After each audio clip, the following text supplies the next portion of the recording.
journal. Yasmine Adoko.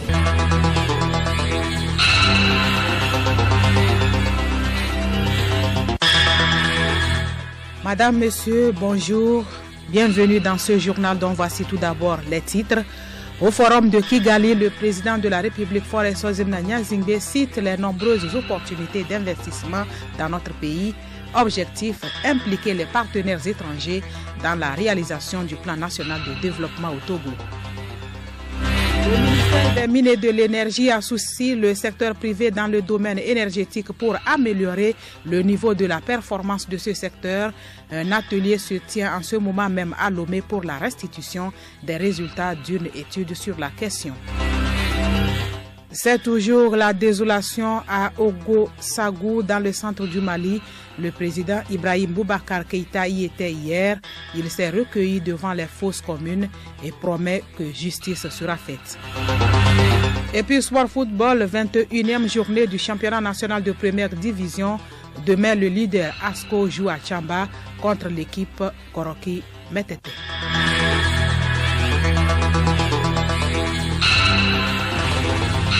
Radiolomé.tg. Africa CEO Forum 2019 à Kigali au Rwanda. Le président de la République Faure Sozimna Gnassingbé prend une part active marquant cette 7e édition. À l'ouverture hier, le président de la République a appelé les investisseurs à accompagner le Togo dans son plan national de développement. Abidé Gnassingbé. À ce rendez-vous incontournable du secteur privé d'Afrique, le chef de l'État n'a pas manqué de présenter les ambitions du PND. Faure Sozimna Gnassingbé.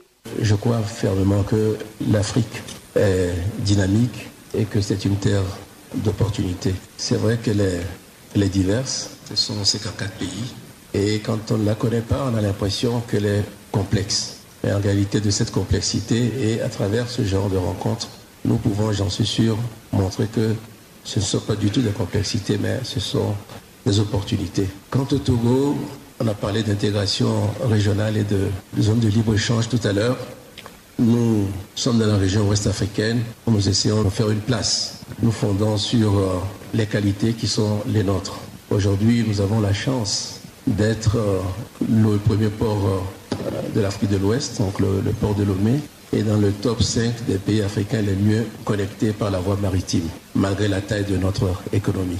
Nous avons également la chance d'abriter plusieurs banques importantes, des banques sous-régionales, mais également des groupes bancaires privés.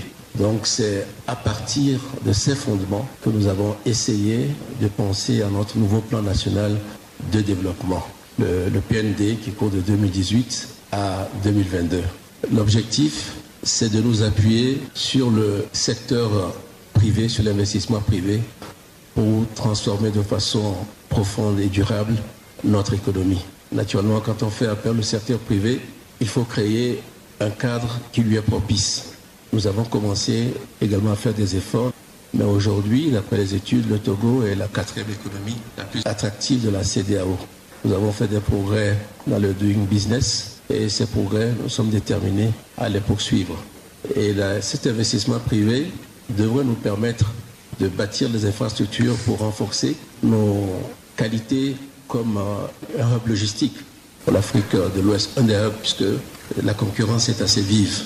Mais nous pensons que, comme j'ai dit, ayant le premier port, nous sommes bien partis. L'objectif ultime, c'est surtout la prospérité partagée. Dans la session précédente, on nous a dit que l'Afrique avait besoin de créer 1 700 000 emplois par mois. Donc si on investit et que la prospérité n'est pas partagée, naturellement, il y aura des déséquilibres qui peuvent provoquer des troubles que nous connaissons ici et là. C'est pour ça que, tout en privilégiant et tout en encourageant les investissements dans les grosses infrastructures dans l'industrie, nous faisons quand même beaucoup d'efforts pour ce qui est de l'agriculture, y compris l'agriculture familiale et l'accès à l'énergie. Je peux vous dire qu'aujourd'hui, le Togo, en Afrique de l'Ouest, est celui qui a le taux d'emploi le plus élevé.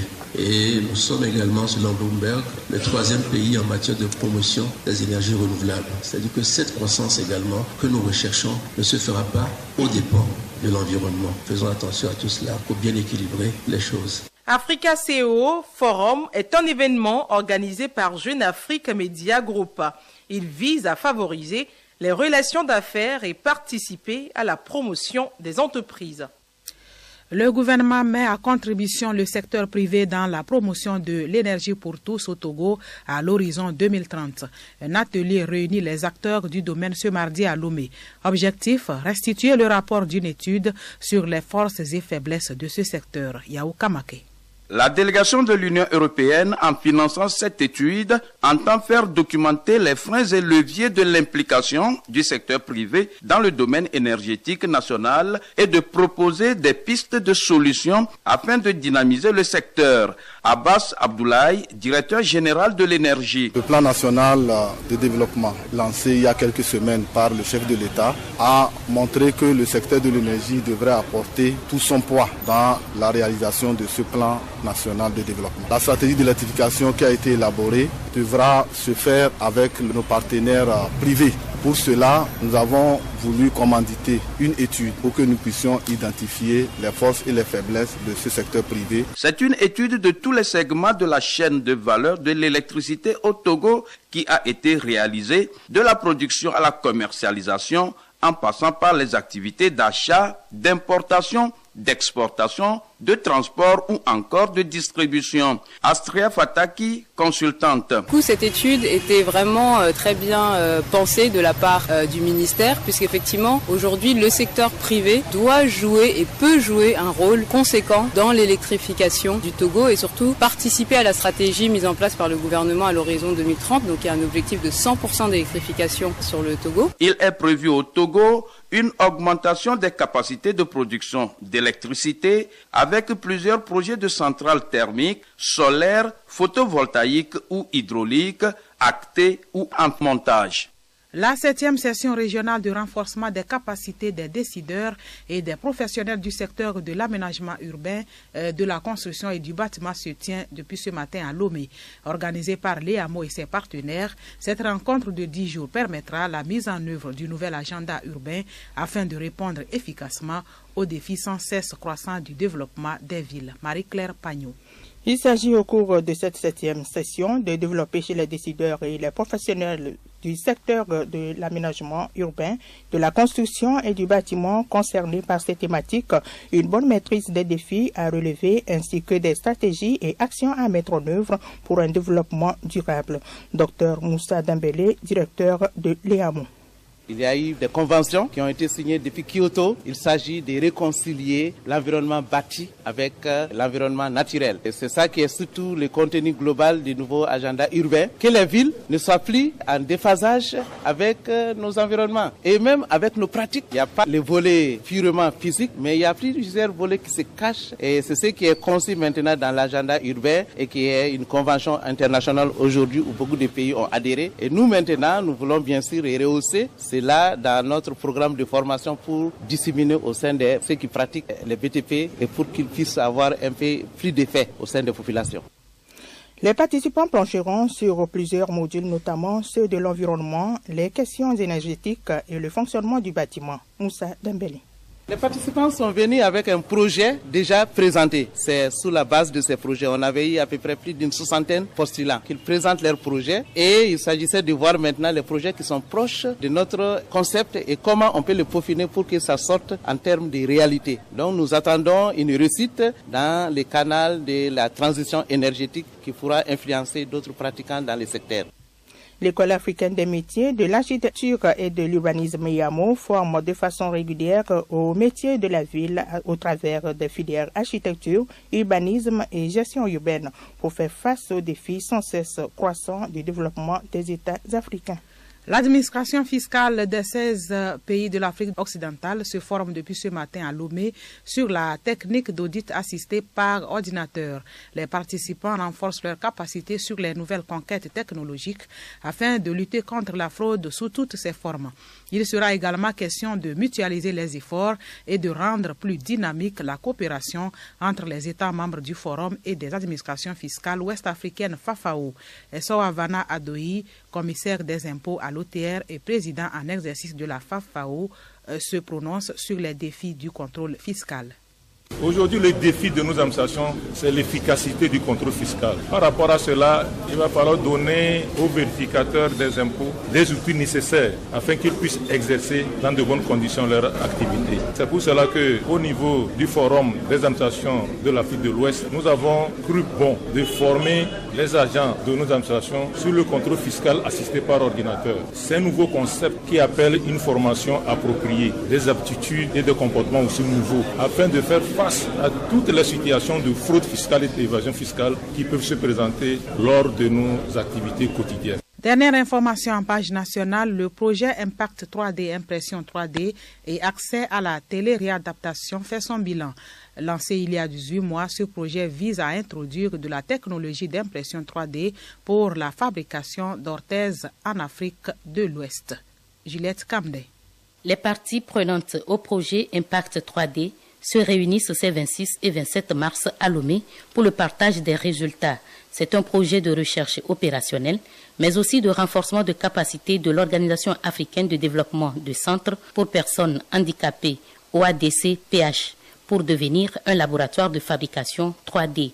Caroline Boltz, directrice bureau Afrique de l'Ouest, Dakar, de Humanité Inclusion. Nous avons été confrontés à quelques difficultés technologiques, mais au final, nous avons quand même imprimé 96 orthèses en 3D pour des patients dans 4 centres de réadaptation, donc Bamako, Niamey, Lomé et Dapaong. C'est une recherche clinique, donc nous avons des résultats effectivement intéressants et essentiellement, nous avons tiré beaucoup de leçons. On espère trouver aussi d'autres partenaires financiers qui puissent nous aider à poursuivre cette expérimentation et pourquoi pas ouvrir aussi à d'autres pays en Afrique de l'Ouest sur d'autres centres. Au Togo, les centres retenus dans le cadre de ce projet sont ceux de Dapaon et de Lomé. Thibozo Elodie, chef projet. Si je parle déjà de l'aspect situation géographique, vous avez constaté qu'il y a un centre CRAO situé à Dapaon dans ce projet. Voilà, c'est justement pour expérimenter la possibilité de faire bénéficier de ce type d'orthèse aux patients situés dans des zones reculées. Et c'est l'occasion d'inclure également un des principaux objectifs qui est la télé-réadaptation. Les techniciens sur le terrain là-bas ont été formés. Il suffit qu'ils fassent des scans, qu'ils envoient par connexion Internet à l'OADC-PH qui récupère, traite, imprime et renvoie. Et là, quand l'appareil est sur le terrain, par vidéoconférence, on peut faire les essayages et appareiller les patients. Le projet Impact 3D est soutenu par Humanité Inclusion.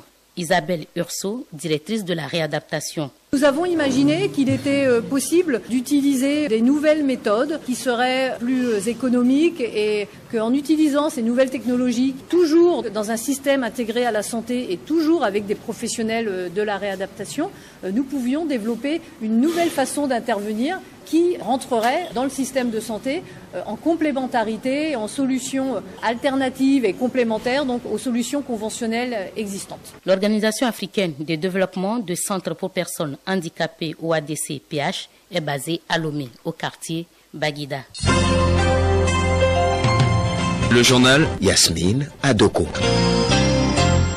À l'étranger, massacre de civils à Ouagassogou au Mali.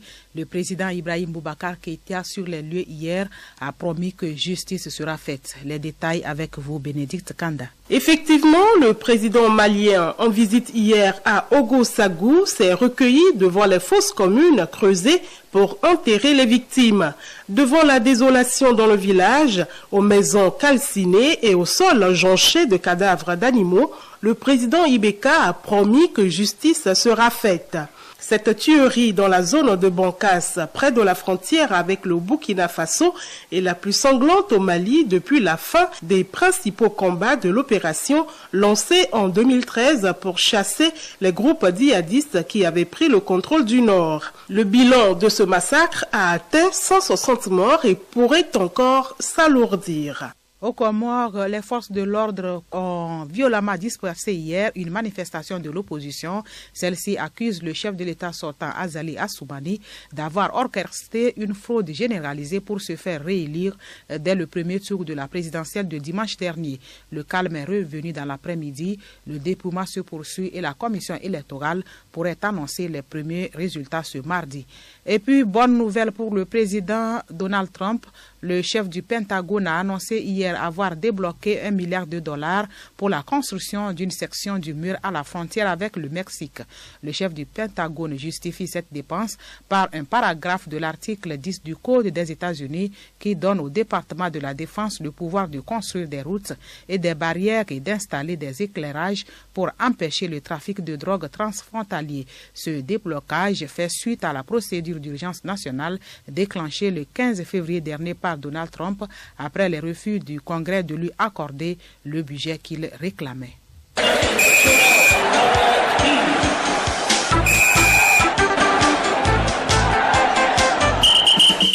Après la trêve observée en raison de la dernière journée des éliminatoires de la CAN 2019, le championnat national de première division va faire vibrer les stades à la faveur de la 21e journée ce mercredi. Aruna Mola. Le stade Maman Ndanida de Tchamba prête ses installations au duel Koroki-Metete, association sportive des chauffeurs de la COSA ASCK. Bikinti se déplace à Womé pour y défier les messagers de Fiokpo. Dito Delomé et Ange de Notien, qui sont sur une ascendance, reçoivent respectivement Goglesou des Lacs et Gomido de Kpalimé. Sarah FC de Bafilo affronte l'AS OTR. AS Togoport de Lomé reçoit Fonda de Dapan. Et puis, l'on suivra avec attention la confrontation entre Asco et Semassi de Sokodé Akara. Sur le continent, on dispute le deuxième retour des éliminatoires de la CAN U23 Égypte 2019. Il y a au programme 7 matchs ce mardi. Le Zimbabwe joue le Mozambique. À l'aller, les deux formations s'étaient séparées 0-0. Idem pour le Congo et le Burundi. Le Kenya accueille le Soudan. À l'aller, ce sont les Soudanais qui ont eu le dessus. 2-0. Le Gabon offre son hospitalité au Ghana. Les Ghanéens avaient battu les Panteros par 4-0 à l'aller. L'Éthiopie se déplace à Bamako pour défier les Aiglons maliens. Autre confrontation, Guinée équatoriale, Algérie. Et puis l'Angola croise l'Afrique du Sud à l'aller 2-0 en faveur des joueurs sud-africains. Et puis en Europe, les éliminatoires de l'Euro 2020 se poursuivent ce mardi soir. Dans le groupe 1, le Monténégro joue gros face à l'Angleterre. Le Kosovo en découle avec la Bulgarie. Dans le groupe 2, le Portugal attend depuis ferme la Serbie. Au même moment, le Luxembourg joue l'Ukraine. Et puis dans le groupe H, c'est la France qui offre son hospitalité à l'Islande.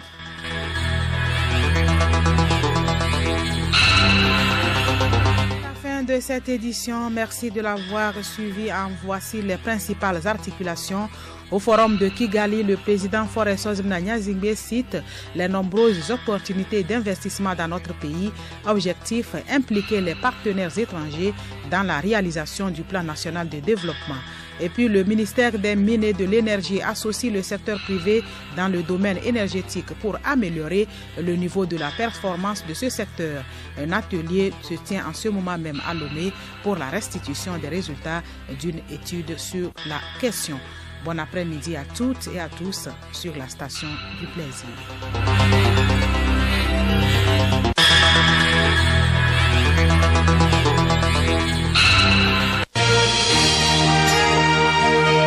Radio Lomé, boîte postale 434, email radiolomé@radiolomé.tg. radiolomé.tg